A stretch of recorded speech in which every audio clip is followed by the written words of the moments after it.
കൂടുതൽ വാർത്തകളും വീഡിയോകളും കാണാൻ ഈ ചാനൽ സബ്സ്ക്രൈബ് ചെയ്യുക. കൂടെ ബെൽ ബട്ടൺ അമർത്തുക. നമസ്കാരം. മകൻ നക്ഷത്രക്കാർക്ക് ജീവിതത്തിൽ ഉയർച്ചയും ഉന്നമനവും, സാമ്പത്തിക അഭിവൃദ്ധി, സമയത്ത് വിവാഹം, നല്ല നേട്ടങ്ങൾ ഇതെല്ലാം അനുഭവിക്കുന്നതിനും അതുമായിട്ട് ബന്ധപ്പെട്ട എന്തെല്ലാം ആചാരങ്ങളും കർമ്മങ്ങളുമാണ് നമ്മൾ അനുഷ്ഠിക്കേണ്ടതെന്ന് നോക്കാം. പൈതൃക കർമ്മങ്ങള്, ജലസേചനം, ജലസംബന്ധമായ കർമ്മങ്ങള് ഇതൊക്കെ നടത്തുന്നതിന് നല്ല ഒരു നക്ഷത്രമാണ് മകൻ നക്ഷത്രം. പൊതുവെ മകം പിറന്ന മങ്ക എന്ന് പറയപ്പെടുന്നുണ്ടെങ്കിൽ അത്രയ്ക്കത്തോളം വിശേഷ നക്ഷത്രം കൂടിയാണ് മകൻ നക്ഷത്രം. ആദിത്യൻ, ചൊവ്വ, വ്യാഴം ഈ 3 ദശാകാലങ്ങളും ഇവർക്ക് വളരെ അശുഭകരമാണ്. അതുകൊണ്ട് ഇങ്ങനെയുള്ള സമയം ജാതകത്തിൽ കണ്ടുപിടിച്ച് അതിന് ദോഷപരിഹാരങ്ങൾ ചെയ്യുന്നത് മകൻ നക്ഷത്രത്തിന് വളരെ ഉത്തമമാണ്.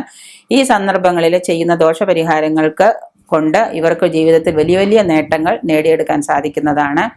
അതിൻ്റെ അശ്വതി, മകം, മൂലം ഈ 3 നക്ഷത്ര ദിനങ്ങളിലും ക്ഷേത്ര ദർശനം നടത്തുന്നതും ഭഗവാന് കൂവളമാല, ധാര ഇവയൊക്കെ നടത്തുന്നത് വളരെ നല്ലതാണ്.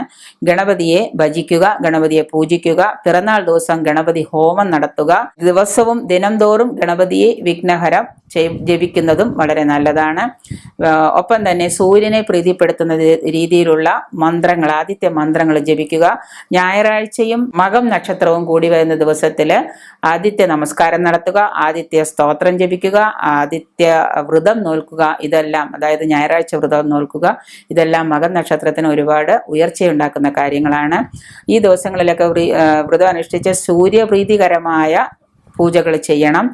എപ്പോഴെങ്കിലുമൊക്കെ ആദിത്യ ദേവ മന്ത്രങ്ങൾ ജപിച്ചുകൊണ്ട്, ആദിത്യ സ്തോത്രങ്ങൾ ഉരുവിട്ടുകൊണ്ട് ആദിത്യ ക്ഷേത്രങ്ങളിൽ പോയി വഴിപാടുകൾ ചെയ്യുന്നത് മകൻ നക്ഷത്രത്തിന് കൂടുതൽ നേട്ടങ്ങൾ ഉണ്ടാക്കാൻ സാഹചര്യം ഉണ്ടാക്കുന്നതാണ്.